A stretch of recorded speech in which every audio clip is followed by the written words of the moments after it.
Hello friends, मैं रंजन वर्मा। स्वागत है आपका अपने यूट्यूब चैनल ईडू टैलेंट पर। आइए देखते हैं बाल विकास एवं शिक्षा शास्त्र के अगले पार्ट को।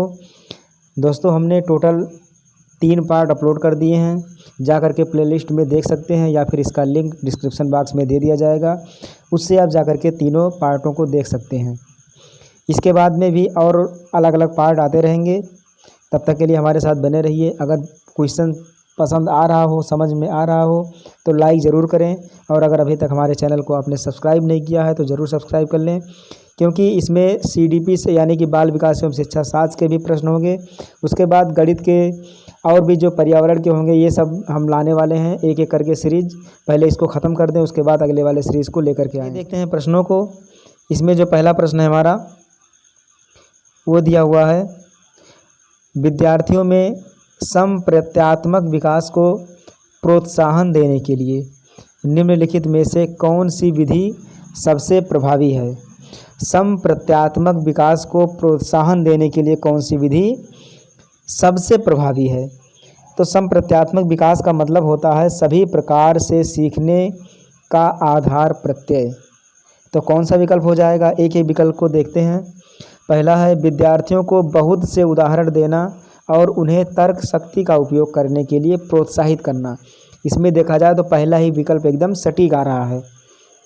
दूसरा है जब तक विद्यार्थियों में वांछित समप्रत्यात्मक परिवर्तन ना हो जाएं तब तक दंड का उपयोग करना। बिल्कुल नहीं, दंड का उपयोग हम बिल्कुल नहीं कर सकते।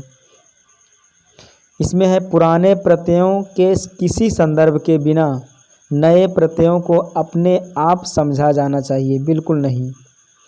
डी नंबर है इसका, याद करने के लिए कहकर विद्यार्थियों के गलत विचारों को सही विचारों में बदलना। बिल्कुल नहीं, इससे बच्चों का मनोबल डाउन हो जाएगा, यानी कि नीचे हो जाएगा। तो इसमें जो पहला विकल्प है वो बिल्कुल सही है। इसका दूसरा क्वेश्चन देखते हैं। प्राथमिक विद्यालय के बच्चे उस वातावरण में सबसे प्रभावी ढंग से सीखेंगे। किस प्रकार के वातावरण में सबसे प्रभावी ढंग से सीखेंगे, विकल्प को देखते हैं एक एक करके। तो इसमें पहला विकल्प जो दिया हुआ है वो है जहां मूल रूप से पढ़ने लिखने और गणित की संज्ञानात्मक कुशलताओं पर ही ध्यान केंद्र होता है और बल दिया जाता है। बिल्कुल नहीं, एक पर नहीं होना चाहिए ध्यान केंद्रित। जहां शिक्षक सारे अधिगमों में आगे होता है और विद्यार्थियों से निष्क्रिय रहने की अपेक्षा करता है। बिल्कुल नहीं, निष्क्रिय रहने की अपेक्षा विद्यार्थियों से बिल्कुल नहीं करना चाहिए। सी है जहां उनकी संवेगात्मक आवश्यकताओं की पूर्ति होती है और वह अनुभव करते हैं कि वह महत्वपूर्ण हैं। बिल्कुल सही, उनकी संवेगात्मक आवश्यकताओं की पूर्ति होना और बच्चे अनुभव करना कि वह महत्वपूर्ण हैं। डी है जहां शिक्षक एकाधिकारवादी है और स्पष्ट आदेश देता है कि क्या किया जाना चाहिए, आदेशात्मक भावना नहीं होना चाहिए। तो सी विकल्प एकदम सही हो जाएगा। तीसरा क्वेश्चन है इसका, एक बच्चा खिड़की के सामने से एक कौवे को उड़ता हुआ देखता है और कहता है एक पक्षी। इससे बच्चे के विचार में क्या पता चलता है। अगर बच्चे ने कह दिया एक पक्षी, तो इसका मतलब क्या हुआ कि उसको पक्षी के बारे में जानकारी है। तो विकल्प को देखें, क्लियर हो जाएगा। बच्चे की स्मृतियां पहले से भंडारित होती हैं। बिल्कुल, भंडारित नहीं होता तो उसे पक्षी के बारे में पता कैसे चलता कि कौवा जा रहा है, वो एक पक्षी है। बच्चे में पक्षी का प्रत्यय विकसित हो चुका है। बिल्कुल, बच्चे ने अपने अनुभव बताने के लिए भाषा के कुछ उपकरणों का विकास कर लिया है। बिल्कुल, भाषा का उपकरण नहीं किया होता तो वो कह नहीं पाता कि पक्षी है। तो इसमें जो विकल्प हो जाएगा ये BC, यानी कि ये विकल्प इसका बिल्कुल सही है। तो चौथे वाले को देखेंगे। कोई शिक्षिका अपने विद्यार्थियों को क्या कहे कि उन्हें भीतरी प्रेरणा के साथ कार्य करने के लिए प्रोत्साहित कर सके। शिक्षिका विद्यार्थियों को ऐसा क्या कहे जिससे बच्चों के अंदर क्या आ जाए, प्रोत्साहित हो जाए और कार्य करने के लिए तत्पर हो जाएं। तो क्या करना चाहिए उन्हें, काम जल्दी पूरा करो तो तुम्हें एक टॉफ़ी मिलेगी। तो ये टॉफ़ी का लालच देना ये बिल्कुल गलत है। इसे करने की कोशिश करो, तुम सीख जाओगे। ये बिल्कुल सही है। उन्हें भीतरी प्रेरणा मिल रही है कि अगर तुम कोशिश करोगे तो क्या होगा, सीख जाओगे। तो ये विकल्प बिल्कुल सही हो जाएगा। चलो इसे उसके करने से पहले समाप्त कर लो। ये तो कंपटीशन हो गया, बिल्कुल गलत।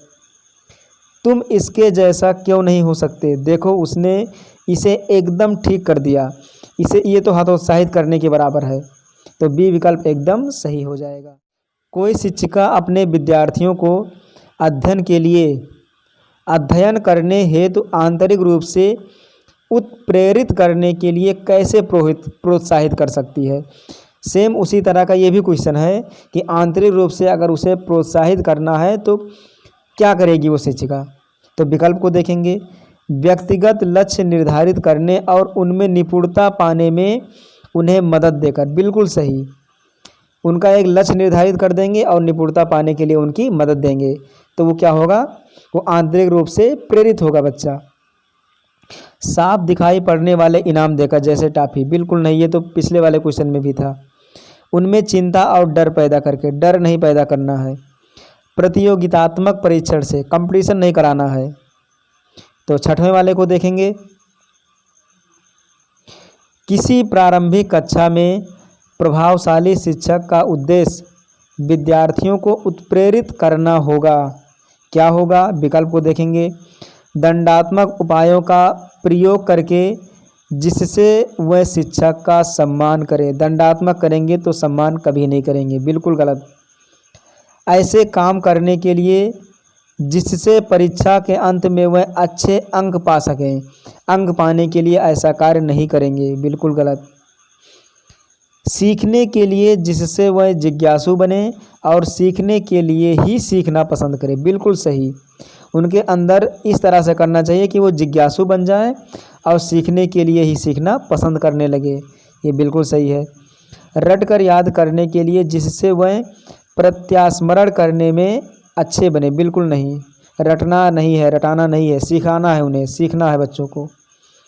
सातवां है, निम्नलिखित में से कौन सा उदाहरण प्रभावशाली विद्यालय की प्रथा का है। तो प्रभावशाली विद्यालय की प्रथा का कौन सा उदाहरण है। तो इसमें जो विकल्प सही होगा वो हो जाएगा व्यक्ति सापेक्ष अधिगम, यानी कि जो व्यक्ति के सापेक्ष अधिगम होगा वही हो जाएगा प्रभावशाली विद्यालय की प्रथा का उदाहरण। प्रतियोगितात्मक होगा नहीं, कंपटीशन। निरंतर तुलनात्मक, तुलना नहीं करना है। शारीरिक दंड भी नहीं देना है, तो पहला विकल्प सही। आठवां क्वेश्चन है इसका, विकास का सिरा पदाभिमुख दिशा सिद्धांत व्याख्या करता है कि विकास इस प्रकार आगे बढ़ता है। किस प्रकार से आगे बढ़ता है, सिर से पैर की ओर। बिल्कुल सही, विकास सिर से पैर की ओर ही आगे बढ़ता है। ग्रामीण से शहरी क्षेत्रों की ओर नहीं, सामान्य से विशिष्ट कार्यों की ओर। बिल्कुल नहीं, भिन्न से एकीकृत कार्यों की ओर। बिल्कुल नहीं। नौवां विकल्प देखेंगे, भाषा विकास के लिए सबसे संवेदनशील समय निम्नलिखित में से कौन सा है। भाषा विकास के लिए सबसे संवेदनशील जो समय होगा वो क्या होगा, प्रारंभिक बचपन का समय। जो प्रारंभिक बचपन का समय होता है वो विकासशील होता है और उसी में बच्चे भाषा सीखते हैं। 10वां है, एक 6 वर्ष की लड़की खेल कूद में असाधारण योग्यता का प्रदर्शन करती है। असाधारण योग्यता का प्रदर्शन करती है। उसके माता पिता दोनों ही खिलाड़ी हैं। उसे नित्य प्रशिक्षण प्राप्त करने भेजते हैं और सप्ताहांत में, यानी कि सप्ताह के अंत में उसे प्रशिक्षण देते हैं। बहुत संभव है कि उसकी क्षमताएं निम्नलिखित दोनों के बीच परस्पर प्रतिक्रिया का परिणाम होंगी। इसका मतलब ये कहा गया है कि 6 वर्ष की कोई लड़की है, वो खेल कूद में असाधारण योग्यता का प्रदर्शन कर रही है और इसका कारण क्या है कि उसके माता पिता दोनों ही खिलाड़ी हैं और वो डेली प्रशिक्षण प्राप्त करती है और अंत में उसे सप्ताह के अंत में उसे प्रशिक्षण दिया जाता है। तो कौन सी क्रिया हो जाएगी इसमें, तो इसमें देखा जाए तो स्वास्थ्य और प्रशिक्षण बिल्कुल नहीं। अनुशासन और पौष्टिकता, अनुशासन तो है पर पौष्टिकता बिल्कुल नहीं। सी नंबर है आनुवंशिकता और पर्यावरण। पर्यावरण का मतलब जो पर्यावरण हमारा माहौल होता है वो, और आनुवंशिकता मतलब माता पिता का, ये बहुत ही प्रभावशाली होता है। वृद्धि और विकास नहीं होगा। 11 नंबर, निम्नलिखित में कौन से समाजीकरण के गौड़ वाहक हो सकते हैं? समाजीकरण के गौड़ वाहक कौन से हो सकते हैं? विद्यालय और पास पड़ोस, ये हो जाएगा। 12 नंबर क्वेश्चन है, लेव वाइगोत्स्की के अनुसार संज्ञानात्मक विकास का मूल कारण है। तो लेव वाइगोत्स्की के अनुसार जो संज्ञानात्मक विकास का मूल कारण है वो क्या है? सामाजिक अन्योन्य क्रिया है। पहले विकल्प में है मानसिक प्रारूपों यानी स्कीमाज का समायोजन नहीं होगा, उद्दीपक अनुक्रिया युग्मन नहीं है, संतुलन भी नहीं है। इसमें लेव वाइगोत्स्की के अनुसार संज्ञानात्मक विकास का जो मूल कारण है वो सामाजिक अन्योन्य क्रिया ही है। 13वां नंबर इसका, किसी बच्चे का दिया गया विशिष्ट उत्तर कोहलबर्ग के नैतिक तर्क के सोपानों की विषय वस्तु के किस सोपान के अंतर्गत आएगा? क्या दिया हुआ है? यदि आप ईमानदार हैं तो आपके माता पिता आप पर गर्व करेंगे, इसलिए आपको ईमानदार रहना चाहिए। ये कहा गया कि किसी बच्चे को कि अगर आप ईमानदार हैं तो आपके माता पिता आप पर गर्व करेंगे कि हमारा बच्चा ईमानदार है, इसलिए आपको क्या रहना चाहिए? ईमानदार रहना चाहिए। तो इसमें कौन से सोपान के अंतर्गत आता है? तो एक एक विकल्प को देखेंगे। अच्छी लड़की या अच्छा लड़का अनुकूलन, बिल्कुल सही। इसमें बच्चों को अच्छा बनाने का प्रयास किया जा रहा है, एकदम सही है। कानून व्यवस्था अनुकूलन, कानून व्यवस्था नहीं लगाया जा रहा है। दंड आज्ञाकारी, बिल्कुल नहीं। सामाजिक संकुलन, बिल्कुल नहीं, जो सामाजिक संकुचन है वो नहीं होगा। 14 नंबर इसका है, जीन पियाजे के अनुसार अधिगम के लिए निम्नलिखित में से क्या आवश्यक है? तो क्या आवश्यक है इसमें? शिक्षार्थी के द्वारा पर्यावरण की सक्रिय खोजबीन, ये हो जाएगा जीन पियाजे के अनुसार अधिगम के लिए आवश्यक शिक्षार्थी के द्वारा पर्यावरण की सक्रिय खोजबीन, बाकी सब गलत हो जाएगा। 15 नंबर क्वेश्चन है, जीन पियाजे के अनुसार प्रारूप या स्कीमा निर्माण वर्तमान योजनाओं के अनुरूप बनाने हेतु नवीन जानकारी में संशोधन और नवीन जानकारी के आधार पर पुरानी योजनाओं में संशोधन के परिणाम के रूप में घटित होता है। इन दो प्रक्रियाओं को जाना जाता है। किस प्रकार से जाना जाता है? विकल्प को देखेंगे एक एक करके। साम्यीकरण और संशोधन के रूप में नहीं होगा। समावेशन और समायोजन के रूप में, बिल्कुल सही। इसमें समावेशन और समायोजन के द्वारा ही ये जो प्रक्रिया है वो होता है, स्कीमा वाली प्रक्रिया। और समायोजन और अनुकूलन नहीं होगा। ये समावेशन और अनुकूलन ये भी नहीं है। इसमें जो है विकल्प वो समावेशन और समायोजन के रूप में होगा। 16 नंबर, किसी प्रगतिशील कक्षा की व्यवस्था में शिक्षक एक ऐसे वातावरण को उपलब्ध कराकर अधिगम को सुगम बनाता है जो, क्या है वो? समावेशन को हतोत्साहित करता है, बिल्कुल नहीं। आवृत्ति को बढ़ाता है, बिल्कुल नहीं। खोज को प्रोत्साहन देता है। इसमें खोज को प्रोत्साहन देता है कि बच्चे नए नए खोज को कर सकें या खोज सकें, नियामक है, बिल्कुल नहीं। 17 है, हावर्ड गार्डनर का बहुबुद्धि सिद्धांत सुझाता है कि, क्या सुझाता है? शिक्षक को चाहिए कि विषय वस्तु को वैकल्पिक विधियों से पढ़ाने के लिए बहुबुद्धियों को एक रूपरेखा की तरह ग्रहण करें, बिल्कुल सही है। इसमें अगर विषय वस्तु को वैकल्पिक विधियों से पढ़ाया जाए और उसके लिए बहुबुद्धियों को एक रूपरेखा की तरह पढ़ाया जाए, मतलब एक प्लान की तरह से पढ़ाया जाए, तो एकदम वो हावर्ड गार्डनर का बहुबुद्धि सिद्धांत कहलाता है। बाकी सब विकल्प गलत हो जाएंगे, पहला ही सही है। और देख लेते हैं बाकी विकल्प को। क्षमता भाग्य है और एक अवधि के भीतर नहीं बदलती, बिल्कुल नहीं। हर बच्चे को प्रत्येक विषय 8 भिन्न तरीकों से पढ़ाया जाना चाहिए ताकि सभी बुद्धियां विकसित हो, बिल्कुल नहीं, बच्चे बोर हो जाएंगे। बुद्धि को केवल बुद्धिलब्धि या IQ परीक्षा से ही निर्धारित किया जा सकता है, बिल्कुल नहीं। 18 नंबर 18 वाले में है, कोई 5 साल की लड़की एक टी शर्ट को तह करते हुए अपने आप से बात करती है।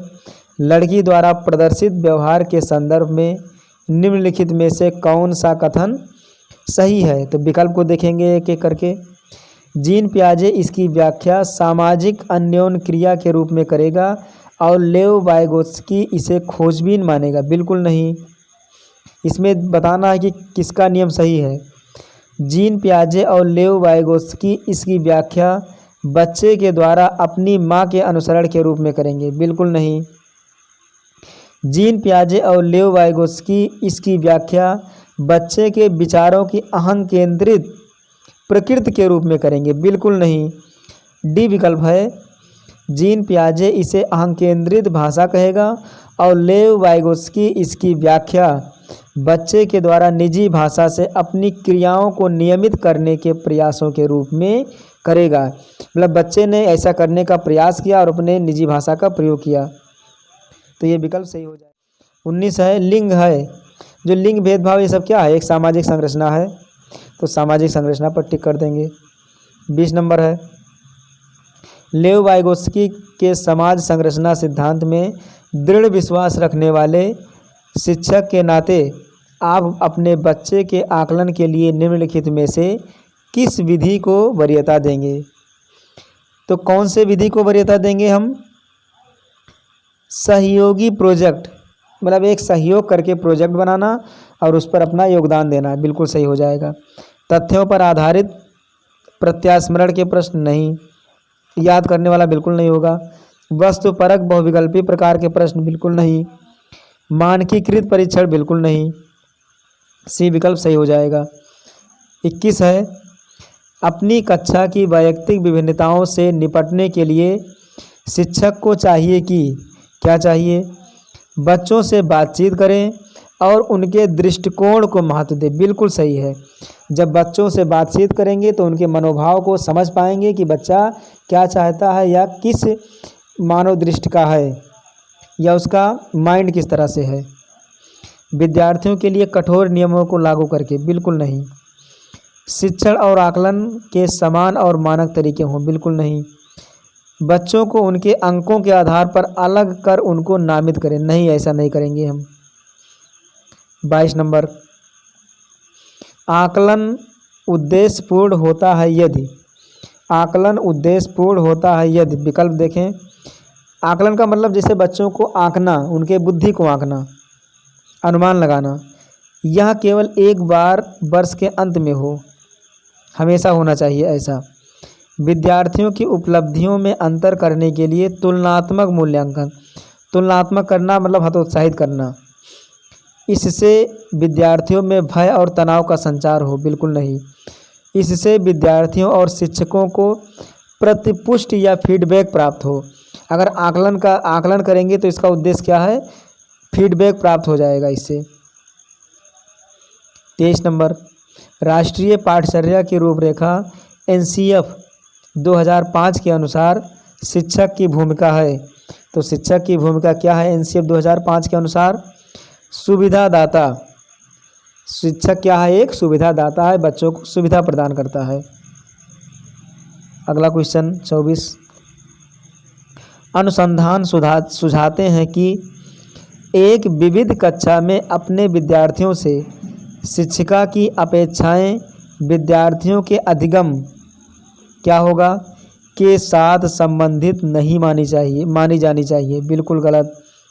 पर कोई प्रभाव नहीं छोड़ती, गलत। पर महत्वपूर्ण प्रभाव छोड़ती हैं, बिल्कुल सही।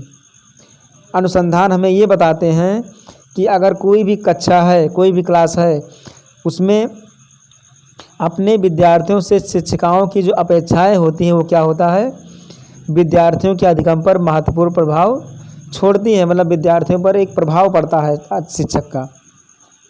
डी नंबर, एकमात्र निर्धारक होती हैं, गलत। तो सी विकल्प सही हो जाएगा। 25 है, विशेष आवश्यकता वाले बच्चों को शामिल करना, क्या बात है ये? विशेष आवश्यकता वाले बच्चों को शामिल करना विद्यालयों पर भार बढ़ा देगा। बिल्कुल गलत है। भार कहाँ बढ़ा देगा बच्चों के आने से। निगेटिव बातें हमें लाना ही नहीं है। शिक्षक के प्रति दृष्टिकोण विषय वस्तु और धारा परिवर्तन की अपेक्षा रखता है। बिल्कुल सही होगा ये।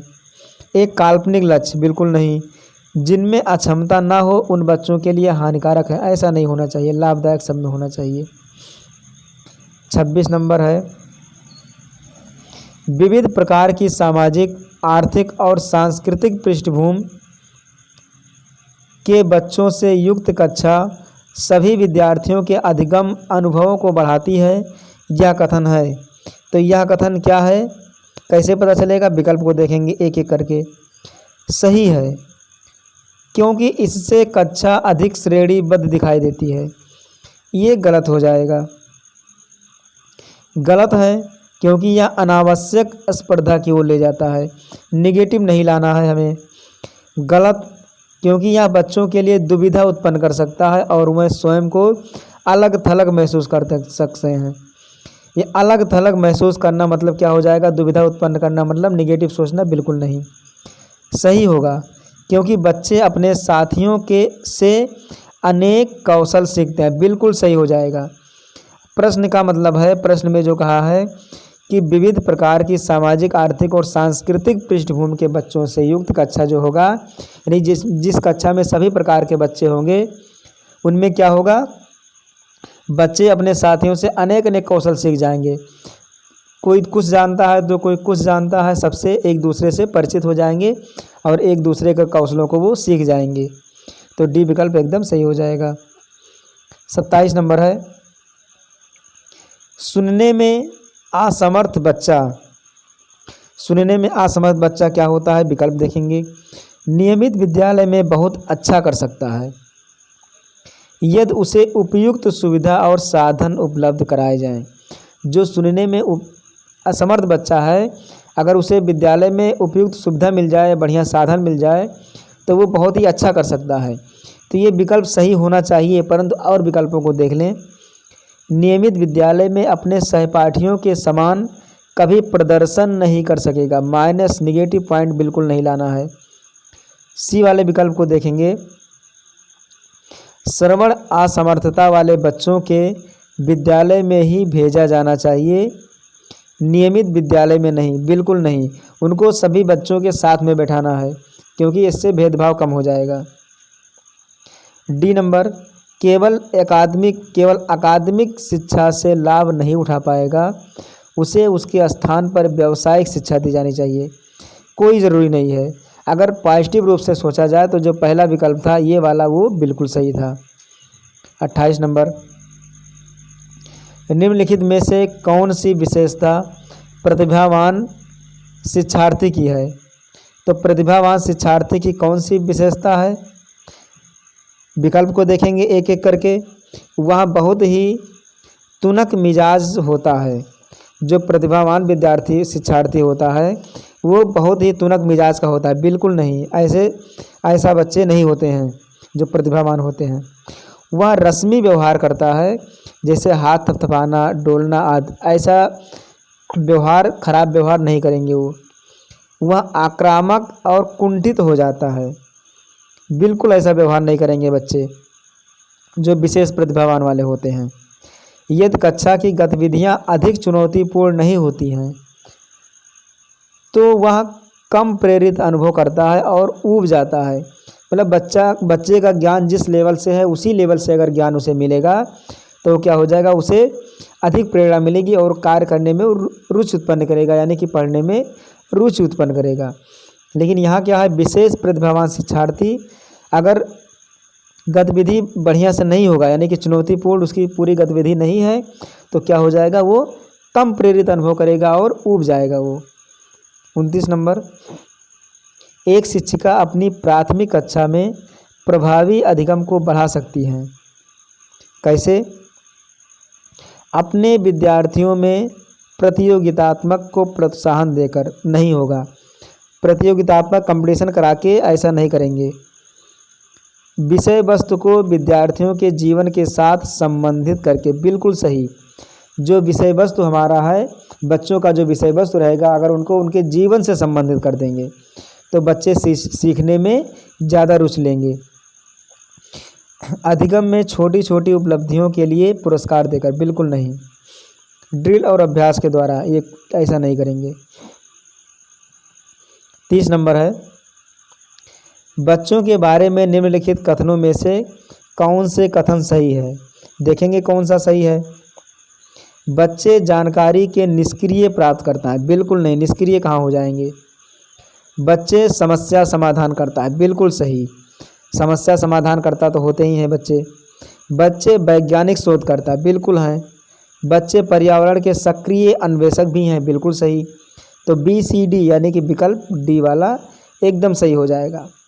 तो बस आज के लिए इतना ही। बने रहिए हमारे साथ, और भी नए नए वीडियो लेकर के आएंगे। आज ये था CDP का चौथा वीडियो, इसके बाद लाएंगे CDP के और भी वीडियोस, और इसके बाद मैथ के, पर्यावरण के और संस्कृत के भी वीडियो हम लाएंगे इसके बाद, एक एक करके, एक एक खंड के रूप में। तो आज के लिए इतना ही, धन्यवाद।